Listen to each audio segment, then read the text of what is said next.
Hello, billionaires! Muna ang planta. Kani, mga graba na ni. Kani.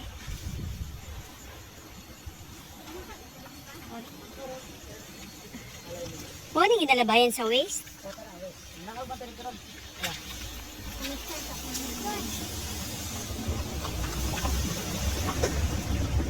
Muna ang waste. Dari ginalabay ang mga waste kani, mga ni. And for this video, ibabahagi ko na naman sa inyo ang isa sa mga karanasan ko dati.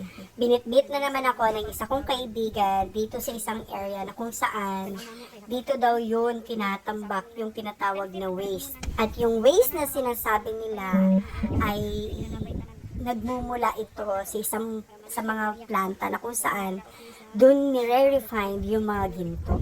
Yung mga ginto na galing pa sa pagmamine, yung mga small scale mining, dito ginagawa yun. Ibig sabihin, may mga planta dito sa paligid.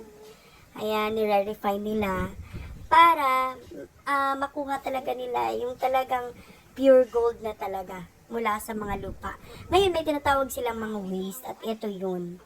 Dito na pupunta lahat ng mga waste.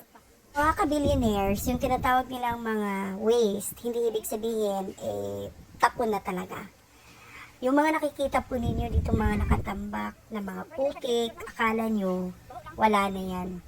Pero sa totoo lang mga ka-billionaires, kung lilinisin mo pa yan ulit at ipaprocess, tingnan mo yung ginagawa nila. O, dyan. Diba? Kung makikita ninyo, inuulit pa nila ng ibang mga tao, yung ibang mga nakatira dito, parang nire-refine pa nila ulit yung mga putik na galing mula doon sa mga planta. Yan, mga planta yan. Ayan. Ibig sabihin, dyan niluluto yung mga ginto na galing doon sa mga malalayong area na kung saan hinahakot nila yung lupa tapos kumbaga niluluto nila yung mga ginto. Tapos yung syempre may mga dumi, dito yun napupunta. Medyo may mga amoy na rin dito na area kasi syempre 'di ba, may mga chemicals silang inahalo para talagang makuha nila yung ginto galing sa lupa. So, medyo yung amoy talaga dito, medyo masangsang talaga sa ilong. Pero sabi nga nila, kahit daw mabaho, may mga ginto pa daw talaga yung naiiwan dyan sa mga putik na yan. 'Di ba? So, ibig sabihin may halaga pa talaga yan. Pag matyaga ka lang linisin ulit. Pero syempre, para sa tingin ko, medyo hindi maganda din sa health mo. Pero walang ibang choice yung mga tao dyan.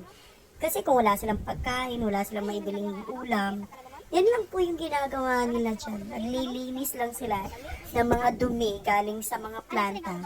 Tapos ayun na, magkakapera na daw sila. Actually, this video, nakuha ko pa ito way back 2022.